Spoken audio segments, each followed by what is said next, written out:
Nunca ignore a posição, talvez o conceito fundamental no pôquer. Você achava que só as cartas importavam, mas onde você senta é muito importante.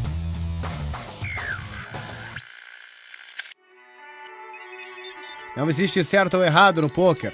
Não existe um método que possa garantir o sucesso, mas existem maneiras e caminhos para você maximizar suas chances de ganhar. Existem bons hábitos e maus hábitos. Existem situações para evitar e situações para buscar. E existem aqueles que têm o conhecimento para explicar. Nós vamos lhe ensinar como dominar o jogo, do básico ao avançado.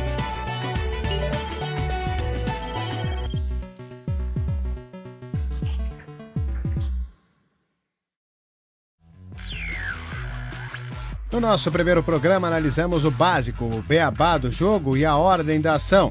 Também demos uma olhada nas mãos iniciais e o valor das duas cartas que você recebe. Foi um bom começo, mas agora é hora de sair do básico e conhecer um dos mais importantes aspectos do jogo. Senhoras e senhores, nosso programa hoje é sobre posição. Exatamente. Vamos ensinar sobre posição na mesa de pôquer e por que isso é tão importante. Mas o que diabos é posição? Não se preocupe, tudo vai ser explicado e quando você terminar vai saber exatamente o que é e como isso pode ser vantajoso. Já está quase na hora de nosso tutorial de hoje. Você já deve saber que cada programa contém 3 elementos distintos. O tutorial, já mencionado, que mostra os princípios gerais, uma mão ou duas, como no nosso cofre, para ilustrar esses princípios na prática. E a análise do profissional, onde uma mão é dissecada em detalhes. Tudo voltado para ajudar você a melhorar o seu jogo e quem sabe onde isso possa te levar. Esse programa confere o pôquer jogado ao redor do mundo e vamos viajar para Barcelona acompanhando algumas mãos do European Poker Tour e depois vamos dividir palavras de sabedoria com 4 estrelas do mundo do pôquer, Martin, de Mello, Walbeck e o Veldhuis. Também vamos ouvir a análise do campeão da World Series 2005, Joe Hachin, e ainda vamos prestar uma homenagem a esse grande jogo, mostrando as origens do pôquer. Então, preste atenção. Hora do nosso primeiro tutorial.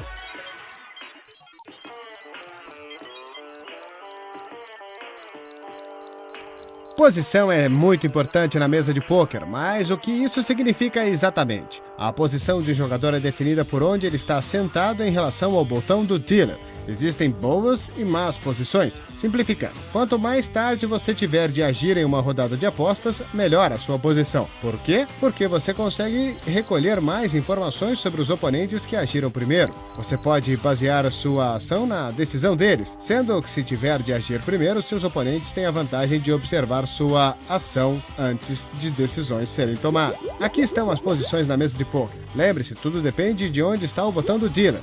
A primeira posição que apresentamos é aquela imediatamente à esquerda do botão, o Small Blind. Como vimos no primeiro programa, o jogador nessa posição tem que colocar a aposta obrigatória. Por exemplo, se os blinds são 1 e 2, esse jogador precisa colocar 1. Ao seu lado, no sentido horário, está o Big Blind. O jogador nesse lugar tem que colocar uma aposta obrigatória, o dobro do Small Blind. Os blinds vão agir por último antes do flop, mas depois do flop são os primeiros a falar. Você deve se lembrar disto se estiver considerando jogar uma mão nessas posições e não se esqueça que quando você age primeiro, você vai estar em desvantagem. As duas próximas posições são chamadas de posições iniciais. O jogador na sequência do Big Blind é o Under the Gun, geralmente abreviado pelo UTG. O jogador nessa posição tem a pior condição pré-flop. Eles são os primeiros a dar fold, call ou raise e não tem nenhuma informação sobre os outros jogadores. Depois do flop, eles ainda vão ter de agir muito cedo, então são classificados como posições iniciais, um péssimo lugar no pôquer. Vamos ver as posições intermediárias. Nesses assentos, você tem a vantagem de agir antes dos primeiros 2 oponentes, mas ainda vai ter jogadores depois de você. Não é uma grande posição para estar. Finalmente, temos as posições finais, as posições mais fortes do pôquer. O jogador à direita do Small Blind é chamado de botão. Antes do flop são os blinds, vão agir depois do botão. Depois do flop, o botão é a última pessoa a agir. Se Se o resto dos jogadores já tomou sua decisão antes de você agir, você possui uma vantagem enorme, pois pode tomar sua decisão baseado na deles. Lembre-se sempre disso. Quanto mais tardia for a sua posição, melhor sua situação. Para recapitular, o botão do dealer se move a cada mão, então sempre leve em consideração sua posição. Se você estiver no botão, vai ter o botão do dealer à sua frente. Vai estar na melhor posição porque você vai ser o último a falar depois do flop e vai ter o benefício de assistir todos os outros jogadores antes de tomar sua decisão.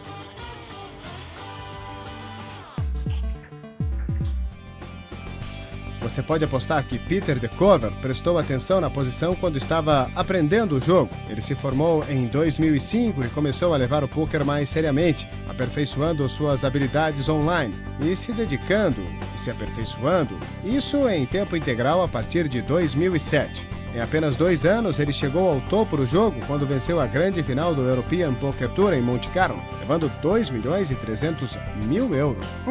Nada mal. Mas não falamos só dos grandes nomes nesse programa. São as pessoas comuns que fazem o mundo do poker girar. Hola, soy Diego Eisenberg de Buenos Aires, médico clínico. Me dedico a investigación clínica en diabetes y como hobby me encanta jugar al póker.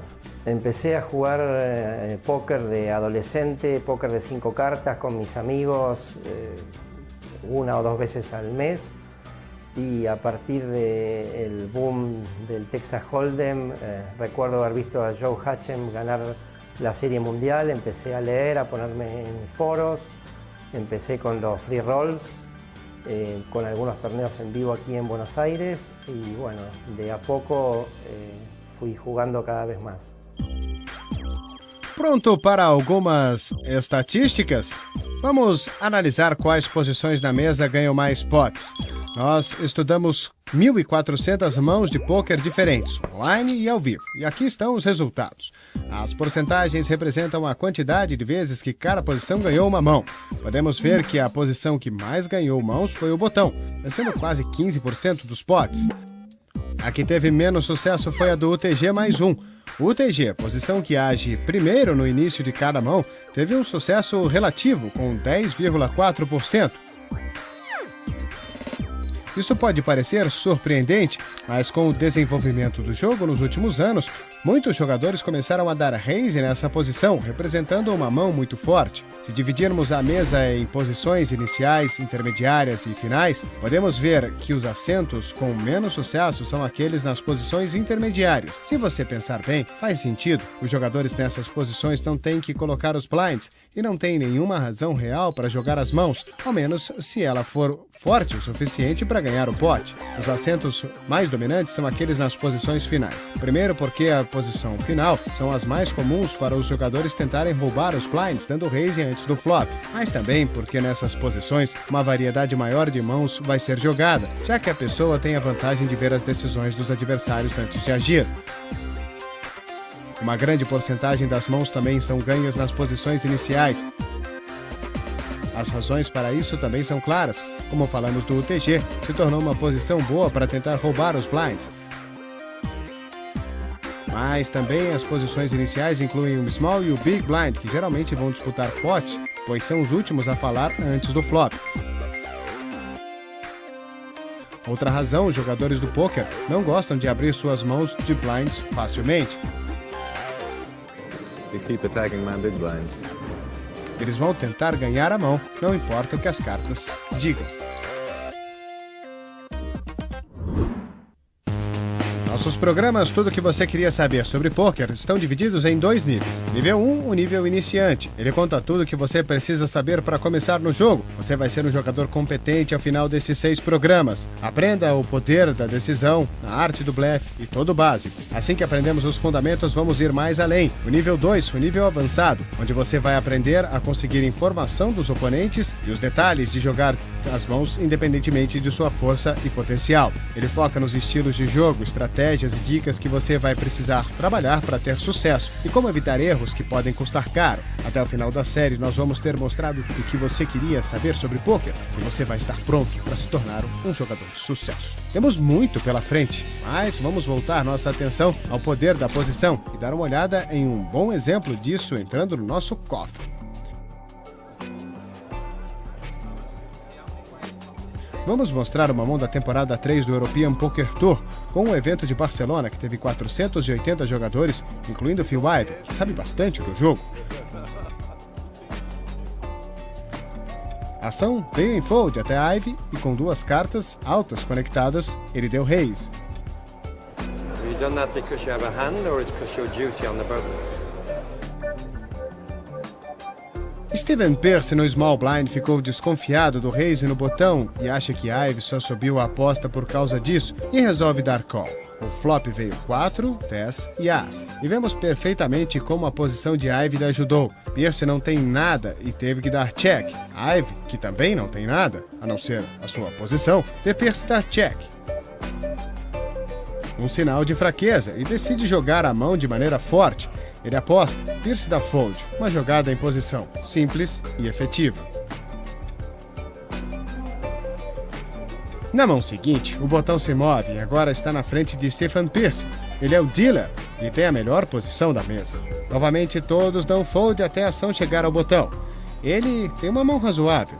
Em outra posição, ele deveria jogar as cartas fora, mas com a força da posição, ele joga as cartas com confiança.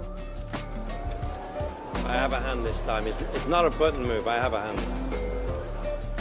Aumentando 3 vezes os blinds, o small blind da fold. Dan Patterson, no big blind, precisa tomar uma decisão. Pearce decide lembrá-lo da força da posição e conta com uma pequena mentira. King Queen suited. Patterson, sabendo que vai ser o primeiro a falar depois do flop, sem posição, decide dar fold. Uma jogada inteligente. You can look at the television next month, but they probably won't show this hand.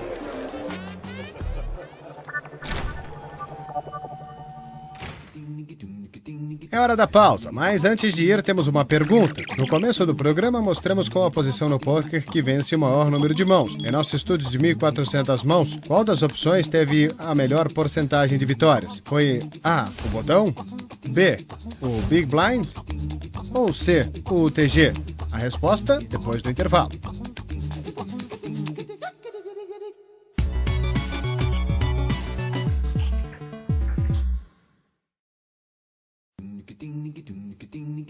Antes do intervalo, perguntamos qual das posições ganhou a maior porcentagem de mãos em nosso estudo de 1.400 mãos. A resposta correta é A, o botão, com 14,9% das mãos vencidas nessa posição. E agora é hora de aprender um pouco mais sobre a linguagem do poker. You're a master of the English language. Calm down, buddy. Keep going, kid. Shut up, superstar. Vamos aprender alguns termos. O under the gun ou UTG, é o termo dado à posição à esquerda do Big Blind. O jogador nesse assento é o primeiro a falar ao começo de toda a mão. Ele está na mira do revólver. Em uma tradução literal, sentindo a pressão da decisão. O cutoff. Esse é o nome dado ao jogador à direita do botão do dealer. É chamado de cutoff, pois nessa posição você pode cortar a opção do botão de dar o primeiro raise. Hijack. O hijack é outra gíria utilizada para denominar uma posição. O jogador 2 assentos à direita do botão de dealer é o hijack. Esse nome porque nessa posição você pode impedir o cutoff e o botão de darem o primeiro raise. Conectores naipados. Os conectores naipados são as cartas do mesmo naipe em sequência. Os jogadores gostam dessas cartas porque elas possuem um grande potencial para sequências e flushes. Uma pessoa que está sempre elegante é o campeão da World Series 2005, Joe Rasch. Vamos ver uma das suas análises profissionais.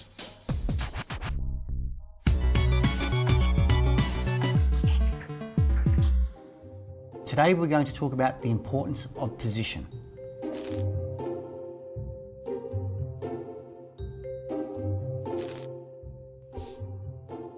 So in this hand, we see Pablo raise to 300 from middle position with ace-queen, which is a reasonably strong hand. It's folded around to Ray on the button with 8-9 of hearts. Now 8-9 of hearts is what's called a suited connector. Firstly, it's the same suit. Secondly, the cards are connected. Now it's a pretty looking hand, but what's really important about this is that he has position. He'll always be last to act in this hand, so he'll get to see what his opponent does before he needs to make a decision about what he's going to do. Ray calls. The flop comes 4-2-7 and misses both opponents, so neither of them has a pair. Pablo decides to check, leaving the incentive now up to Ray. Ray, using his position to his advantage, elects to bet 400 chips, which now puts pressure on Pablo. Pablo decides to fold his hand, and there you have it. We see how important position is. Ray wins the pot without making a pair, just using his position.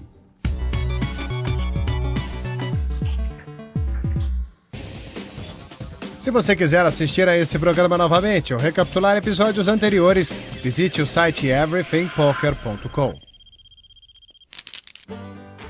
Apesar das origens do poker serem muito discutidas, é senso comum que as raízes do poker estão no começo do século XIX em New Orleans, uma área que presenciou o início de muitos jogos. O nome poker é uma americanização da palavra francesa poker, já que New Orleans estava sob domínio da França nesse período.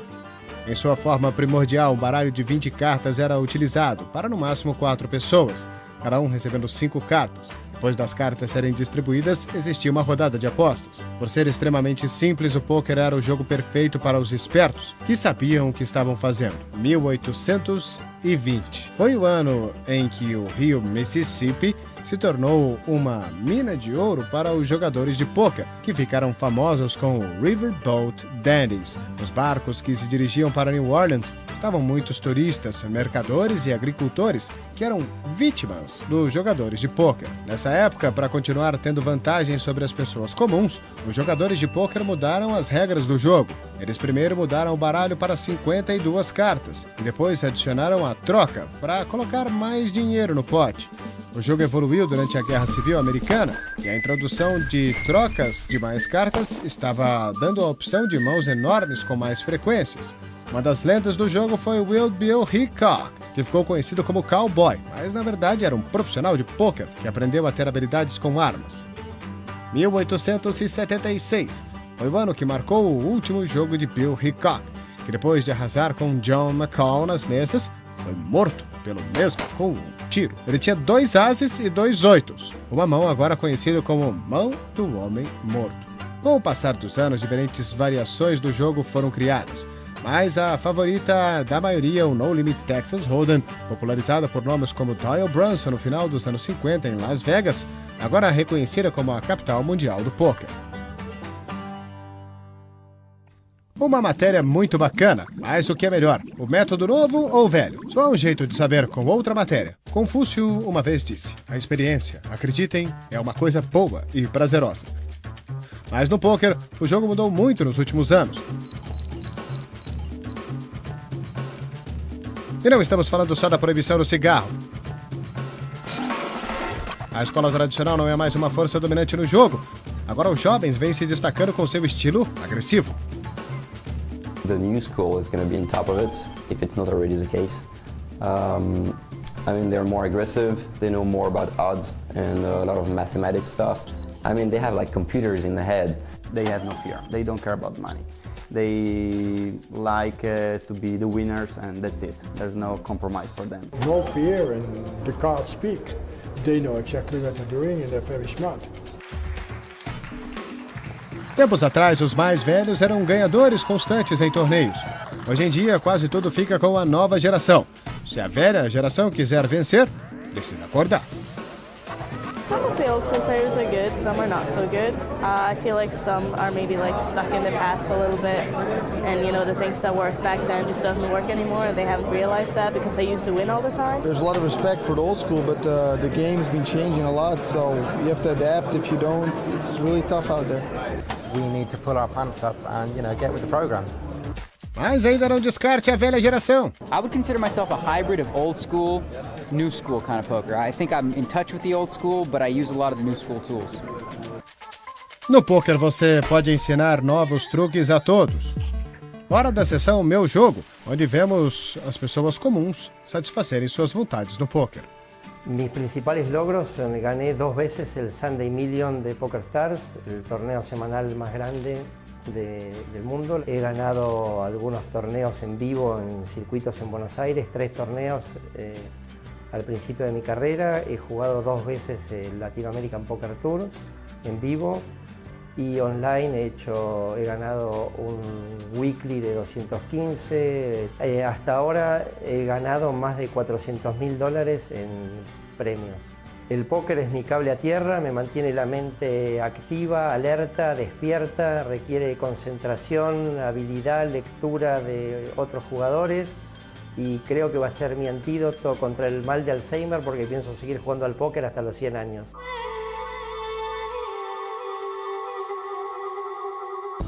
O evento Barcelona EPT. Jovens encarando os mais experientes em uma batalha de gerações. Mais do que nunca parece que existem 2 filosofias distintas no poker. A escola antiga, mais conservadora, contra a nova escola, que é muito aventureira. E em algum lugar de Barcelona, 10 andares acima da sala de torneio, 4 caras conhecidas do mundo do poker discutem as suas visões. O jogador de Cash Games e dono de bracelete na World Series of Poker, Vili Welbeck, a ex-jogadora de hóquei na grama e medalhista olímpica Fátima Moreira de Melo, o ganhador do EPT e Boa Praça, Arnaud Materni, e um dos jogadores mais agressivos, Lex Veldhuis, que com 27 anos já possui ganhos de mais de $500 mil. Those new school guys, with the hoodies, the sunglasses, wearing the iPod, listening to the music and not hearing what people have to say at the table. What kind of clues do you think they miss at the table? Like what kind of little details they're gonna miss? If you don't look up, you can't see if someone's heartbeat's going up or if they're swallowing when you're 3-betting. Tribet pode parecer complicado, mas é só outra maneira de dizer he raise. All those little things where if people do it all the time and you've seen a couple of their hands where they've done it, you can misinterpret it, of course, but you can also pick up on those tells, and I think they help. There was one example where I was at a table at the WSOP and I didn't have my headphones on, and then a new dealer sits down and I hear a guy next to me say, hello Meredith, how are you doing? I'm Jack.